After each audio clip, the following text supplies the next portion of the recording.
Hi, I'm Max Shonen. Previously, a broke finance student named Yoga was given a card that allows him to withdraw absurd amounts of money. The catch is that he must give a man named Masaki his future as collateral and battle at least once a week in another realm. Later, several financial district realms begin to collapse, and it has a terrible effect on the real world. Mikuni does his best to stop the chain reaction C, but Yoga that it has a negative effect on the real world as well. The story continues as one of Mikuni's guild members explains that the currencies of every country in the world have begun simultaneously crashing under the pressure of the dollar. America intends to suck in all the money in the world in order to stop the chain reactions of C. Unfortunately, North America has sent the C back towards Japan, and everyone wonders if they will be able to survive the repeating cycle. Masaki agrees to activate the rotary from Mikuni again, but requires more collateral. Everyone watches in amazement at the process, but Jennifer is upset as we see that more Midas money is printed.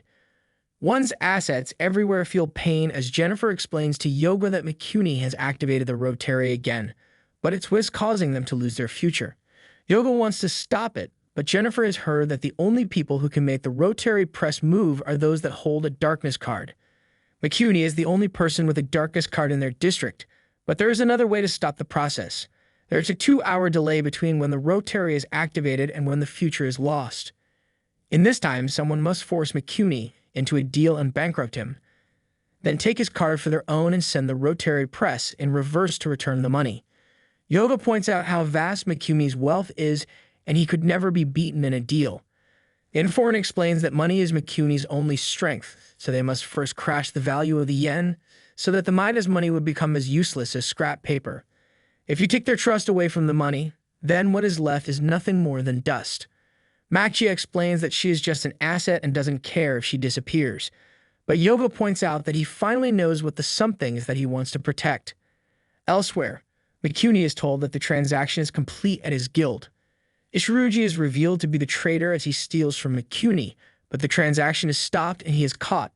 We then see that the informant knew about it the entire time and has taken the money as Sagiri intended to steal. His plan then goes into action as that money is given out to everyone in the real world. The overflow of money crashes the value of the yen, and everyone determines that they must switch over to the dollar. Mikuni is informed that he has been challenged to a deal, and when he tries to pass, Masaki reminds him that it costs half his fortune to do so. Jennifer arrives as his opponent and points out that if he pays to pass, then he won't have enough to push back the C. Elsewhere, Yoga enters a deal against a member of Mikuni's guild, who explains that he is really strong. Once Yoga points out that Miku isn't feeling well, and Masaki explains that the rotary causes side effects in all assets. Assets are the very future of each entrepreneur, so it's only natural that they feel pain as that future is being sucked up and exchanged.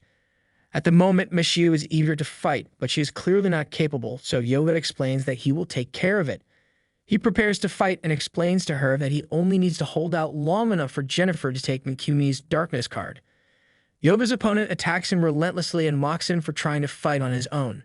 Something happens to his opponent's asset, though, and Yoga uses the opportunity to land a powerful strike. Meshu hates to see Yoga fight for something as uncertain as the future, but Yoga just states how glad he is that he met her and says that she is his future. His opponent finally manages to get his asset to work, but his attack is stopped as Meshu has found the strength to fight again. She wants to use a macroflation attack and explains that they can do it if Yoga invests everything he has. Their opponent uses a powerful attack as well, but he is quickly overwhelmed and is in disbelief to have not seen it coming. Yoga is amazed as their attack can be seen from everywhere, and his opponent goes bankrupt. Meshu is sent back to rest up, and she apologizes for leaving as he is useless without her. Once nearby, Jennifer attacks Mikumi and surprises him when she takes his asset and attacks him with it. The two fight it out, but Jennifer begins to rush when Ki begins to appear to aid Mikuni. It's too late, though, as Ki consumes Mikuni's other asset, and Mikuni explains that his hands are bathed in the blood of many as Q takes interest in Jennifer.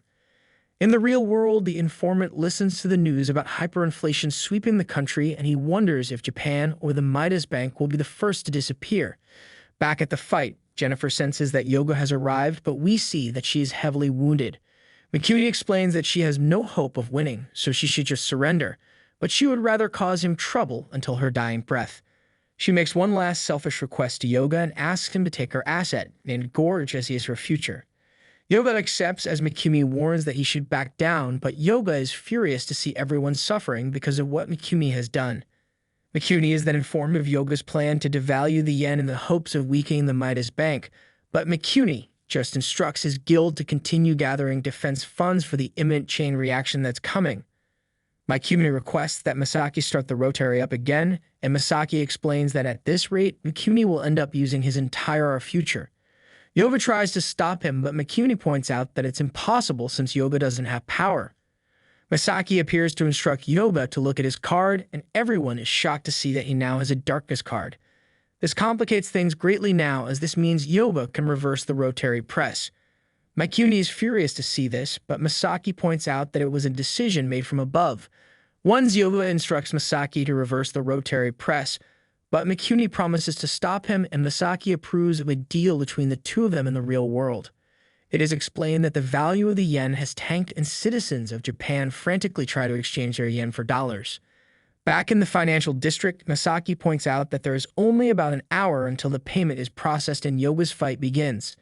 The two start spending their wealth on microflation attacks, but Mashu ends up taking some damage. Yoga decides to use Gorge instead and tries a more tricky approach. Mikumi handles Yoga and his copy easily though, and Hugh unleashes a terrifying attack. Gorge is injured, so Yoga switches back to Mashu, and Mikumi expresses his disappointment in Yoga for not standing by him. Mikumi prepares his next attack, and Mashua thinks they have to resort to a macroflation attack, but Yoga doesn't want to. Yoga gives in to her recommendation, but Key's attack manages to keep them from moving. Mikumi explains that Yoga would have done the same thing if he had a sister in the same situation as his, but Yoga exclaims that he is just being selfish. Mikumi tries to deal a final blow, but it fails, and we see that in the real world, stores have begun refusing to accept the yen and only accept the dollar. Yoga takes advantage of the situation, and Mashu tries to talk sense into Q. Mikumi explains to Yoga that his sister's last words express how she wanted her last moment to last forever. The reason, he says, that the present is what is truly important is so that humanity can value the people and things right before their eyes, not wandering to a future that can't be predicted. Mikumi points out that his actions save lives, but Yoga wonders what's the point in saving someone when they have no future. Mashu attempts to take down the fleeing Q, but Q manages to freeze her once again. Once, while she is frozen, Mashu points out how Q is Mikumi's sister and asks her what exactly Mikumi is trying to do. Mashu points out how she is fighting for Yoga, but wonders if Q is really doing what is best for Mikumi, and if Mikumi is fighting for her. We then get a glimpse into the real world as people begin to realize that the smart ones have already left and people are beginning to see the black currency.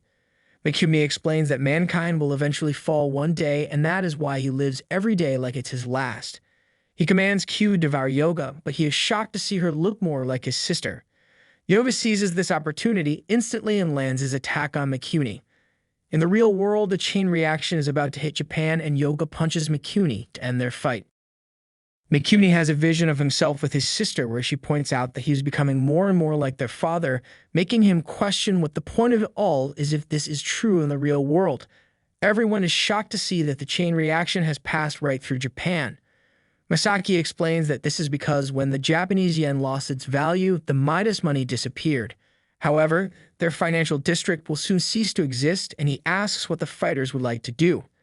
Mikumi points out how he has lost, so he doesn't care, and Yoga instructs Masaki to begin spinning the rotary press in reverse.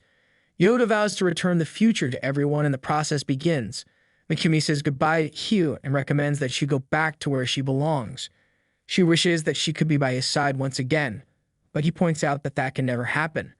He apologizes and says goodbye to Q, but corrects himself and calls her by his sister's name, Takaku. Mashu is glad to see that they have won, and Yoga points out that this is goodbye, but she reminds him about liking him 30 times more.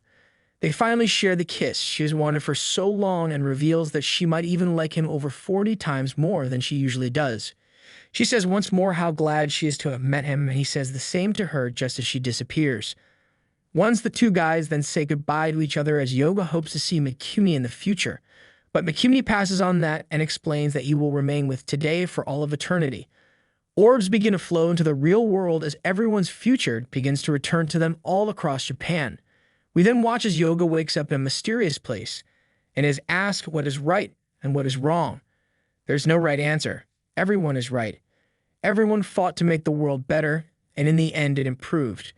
Yoga wants to know what the financial district even is, and the mysterious man explains that everything exists with the purpose of guiding humanity to a better future. He states that humanity has taken back something precious and to never forget that just as the Midas Bank is swallowed up, we then see that Yoga has returned to the real world and finds that things are peaceful again. Not everything is the same, though, as Japan now uses the dollar instead of the yuan. Yoga changes his mind when he goes to see Hanabi and sees someone that looks like her at the park, who is a teacher just like Hanabi wanted to be. Misaki appears next to him as he can tell that Yoga is happy to think that maybe Hanabi is enjoying her blessed future. Yoga is horrified to see Misaki as he hopes it's some kind of joke, but Misaki tells him it isn't. He explains that this is the future he has returned, and the future is also collateral. Where the future exists, so too will he, and the financial district is still intact. There is no need to worry, though, as there is an abundance of futures to use as collateral. And Misaki explains that Yoga can come knocking whenever he pleases. Yoga has no choice but to accept this reality. He then looks at a picture that he wishes he would have smiled in, but immediately looks ahead to the future. Thanks for watching this series. We'll give a new series a try in the next